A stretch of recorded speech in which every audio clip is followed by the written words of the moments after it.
Welcome everyone back to my channel. If you're new, my name is Monica. I'm a tarot reader and astrologer based in Cairns, Australia. And today I'm having a bit of a chat as part of my personal insights playlist. I've got my cup of tea as usual.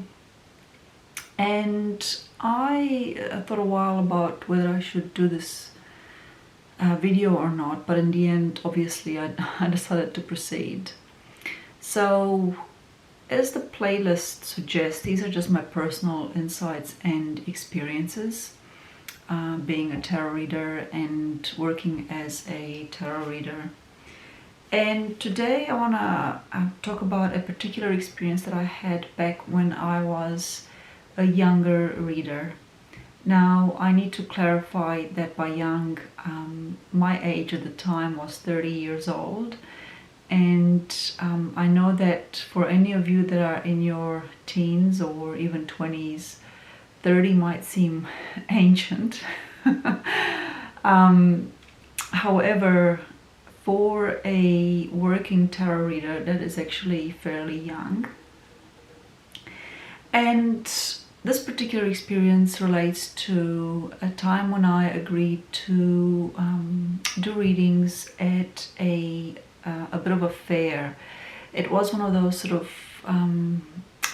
like a spirituality fair where they have lots of stalls on tarot and astrology and crystals and all sorts of things that go along with a spiritual fair.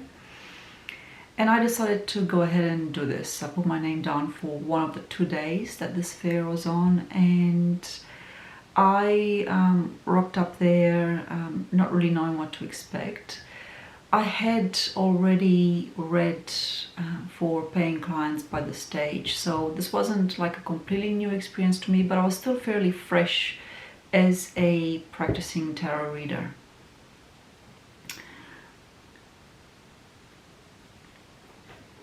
So the day arrived and I went to the location. It was a really nice place, and this was back when I was living in Auckland in New Zealand. And what it was is they had quite a few readers on that day. I think they had about, I would say probably even a dozen readers in this larger room, and we were all sort of seated alongside the walls in a U shape. So I had readers to my left and to my right, and on each of the adjoining walls, alongside the walls, there were readers as well. And the idea is that when when the opening time came and the doors were open to this room, the public would walk in and just have a look around the room and choose a reader and sit down with them, or they could also go in and write their name next to allocated time slots. So from memory, I had a bit of paper on my table, and so the public could come in and put their name next to either in order or at specific time slots. I can't remember exactly, but that option was available. So anyway, the time comes and the doors open and the public walks in. And we're all sitting down, all the readers were sitting down, and the members of the public start to choose their readers, and that happened fairly quickly. And while waiting for someone to come and obviously pick me as a reader, it became clear that they were going for everyone else except me. So this was a little bit unnerving for me, and it felt at a time like it lasted an eternity. Like, I think looking back now, it probably was only like maybe a minute, maybe even half a minute.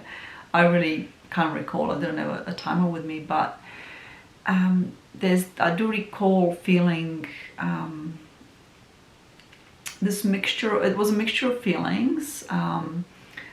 I'm not sure if rejection per se was one of them, but you certainly do question, what's going on. Like, obviously, there's always got to be someone that's last in the situation, but to me, it felt a distinct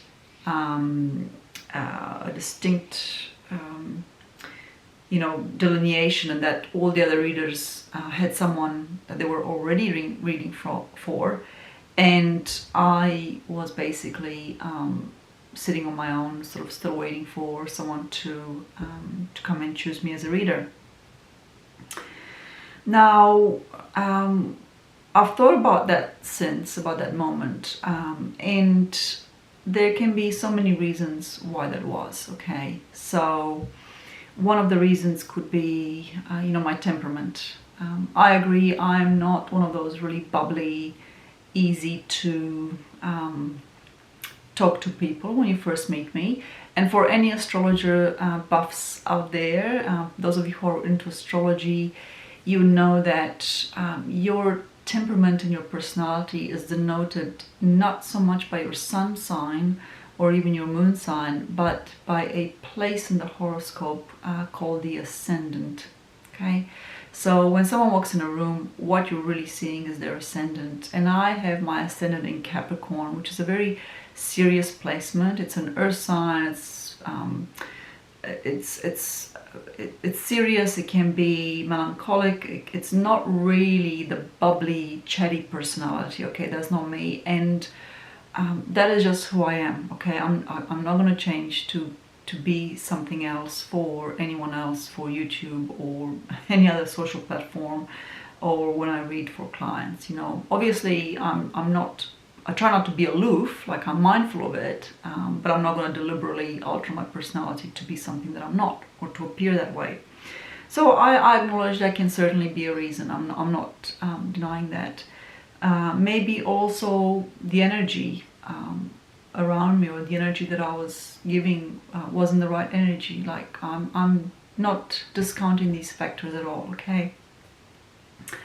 There's also another factor, and that is that very clearly I was the youngest reader in a room by a very wide margin. I would say easily 20 years.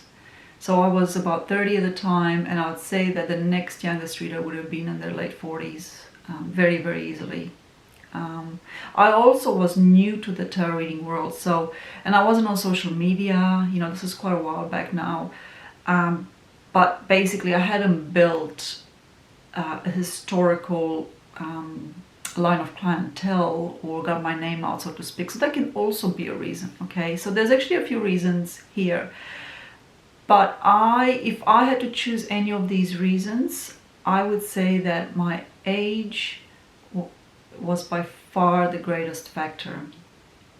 Why is that? Is it that the people that were walking in, who were by and large the majority women, now when I say the majority, I don't mean 60%. I would say 90% were women, and most of them were older women. Now,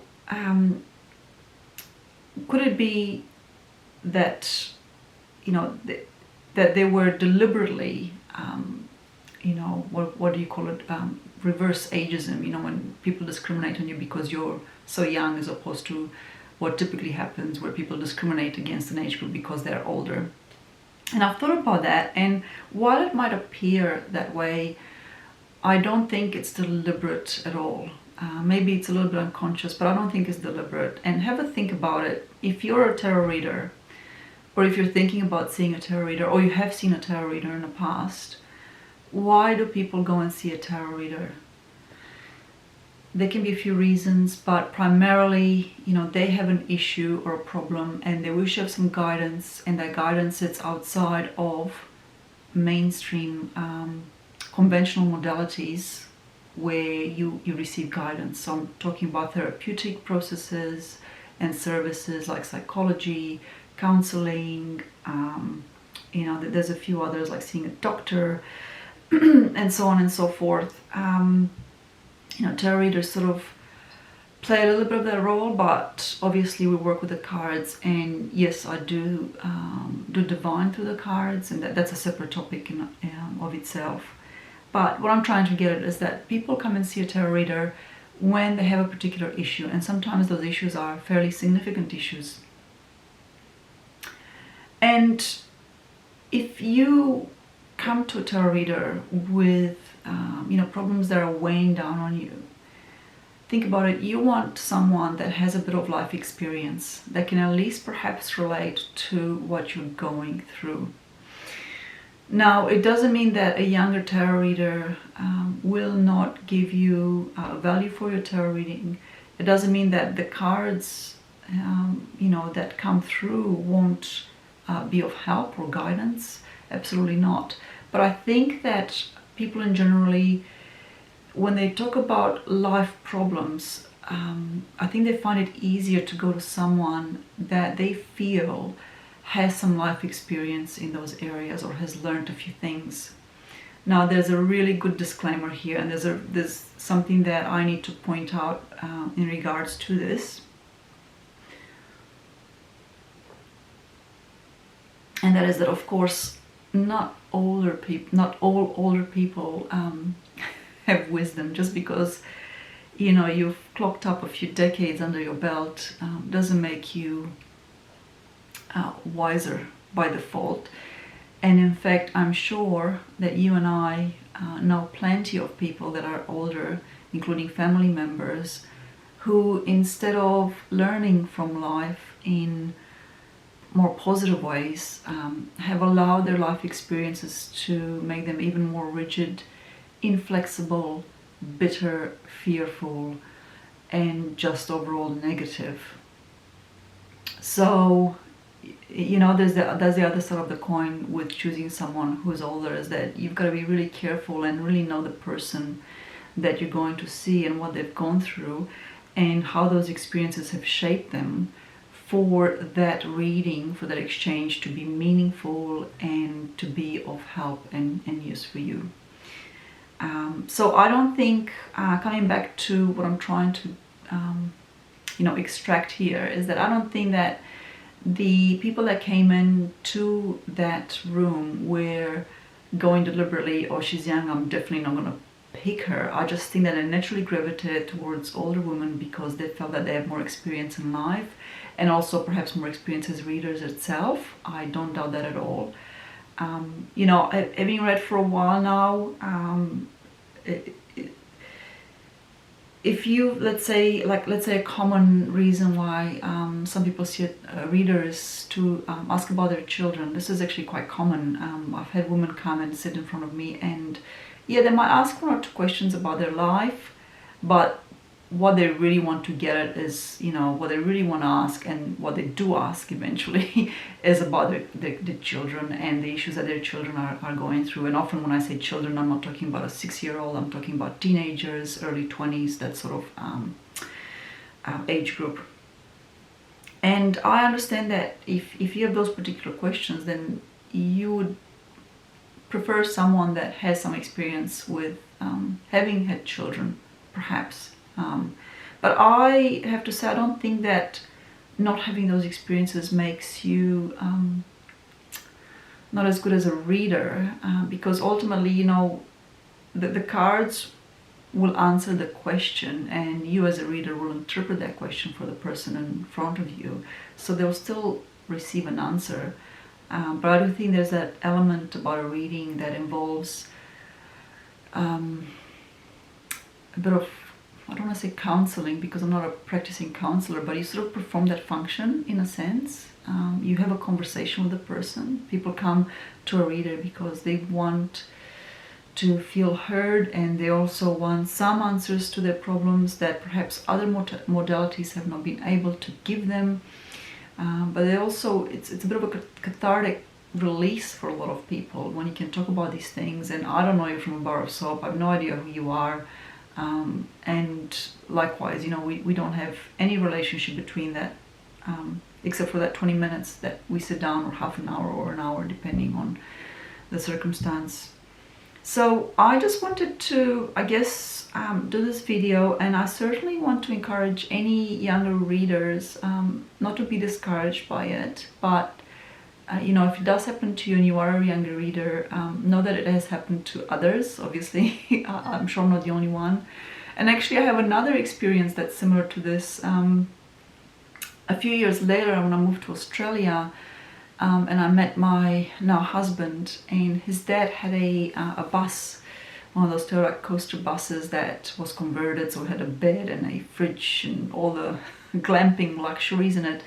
And we decided to take this to a local festival, and I used the awning area on the outside of the bus as a reading space. So I did readings there, and I remember when I first arrived to set up, the lady that was in charge of meeting all the stall holders, you know, like I got out of the bus to greet her, and she was sort of looking like she was expecting someone else, and she said, "Oh, so you're actually the reader. Wow, you're so young. I was really expecting someone older." And that sort of, once again, that sort of threw me a bit. So I don't know if it's just me or if it's happened to other readers out there. Certainly I do think that as I get older and as I get more experience and a few more wrinkles in my face, my value as a reader and my power as a reader does increase. But, you know, I gave what I consider to be really good readings right from the start. You know, I've always been or tried to be as true to the cards as I possibly can, and to read for the person in front of me what the cards are actually showing them. So in that sense, I don't think that age has anything to do with it, but I can see why the public perceives older readers, and older women in particular, as having more value. Okay, so anyway, I'm gonna wrap it up here. I'd love to hear any thoughts. If there's any other readers out there that experience this or what they think about it, I'd really appreciate any other comments or feedback from anyone else. If anything, so I know I'm not alone in this, but if I am, then so be it. That was my personal experience when I was in my younger years. And again, I thank you all for watching, and thank you for supporting my channel.